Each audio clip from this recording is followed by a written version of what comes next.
about you watching your words. So only talk about, and this is also part of the how not to sabotage yourself, because this is a main thing that's really, really hard. I'll have a client come to me and then I'll teach them all the great habits and they'll probably last about a week unless they come and see me again, and then they go backwards. And it's hard because I used to do this too.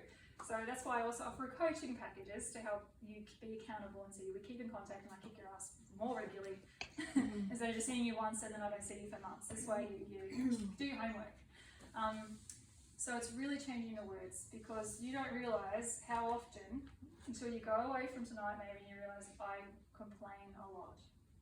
You gossip, or you say my back hurts, or so-and-so is being a cow, or I'm sick of work.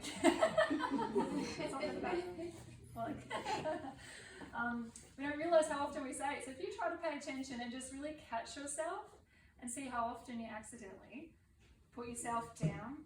You know, imagine with a body thing, for example.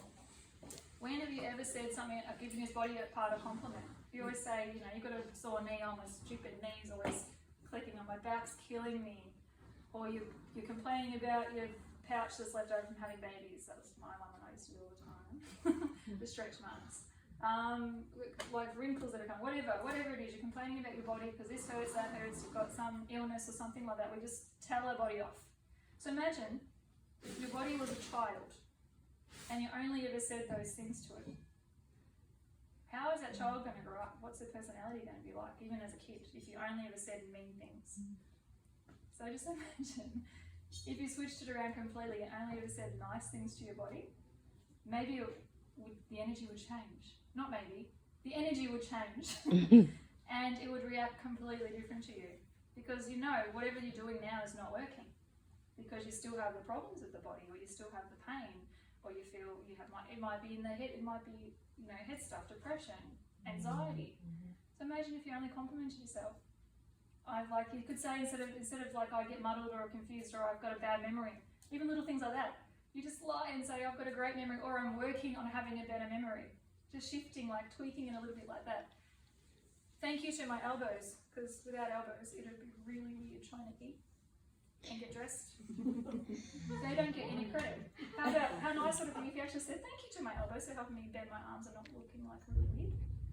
Like just little things. That sounds really funny, but just imagine you had a gratitude diary and you just wrote one thing in there every day, thanking a different body part or an organ in your body.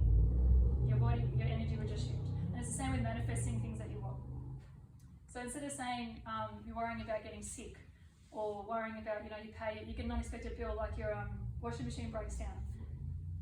Instead of saying, oh no, I had to dip into my savings and get that, or I had to borrow money, how about I'm so grateful that I had money in my savings account that I could use? Yes, exactly. My favourite example, and I'll do it really quick so I'm not running out of time, is my daughter's cricket game. Do you remember when the car battery died? Because the other kids had the accessories on and they drained it too fast. Called RACB and they came out and my battery wasn't only just dead, couldn't jumpstart, I had to replace it. And I was like, $200, oh my goodness. Ringing up the husband saying, I'm so sorry, well, like the battery died, everyone's a bit stressed. And I started to go into, oh my God, we can't afford this. This is, $4 abundant and doing well with everything. Can't afford this. This is $200, we don't have, I'm going to lose out, can't pay this now. And I just started worrying. Then I just stopped myself and went, hang on. I'm grateful that I had RACB to come out. So I didn't have to call him and drive 40 because it was a long way away. And I'm grateful there was money in my account. I got paid yesterday. So instead of having to move money around, getting embarrassed, hold him up, he could just get started straight away and I can pay right now. That is so cool. And I just let it go. I'm like, it's fine. It's fine.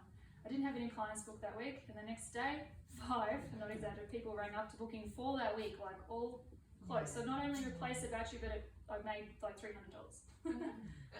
And I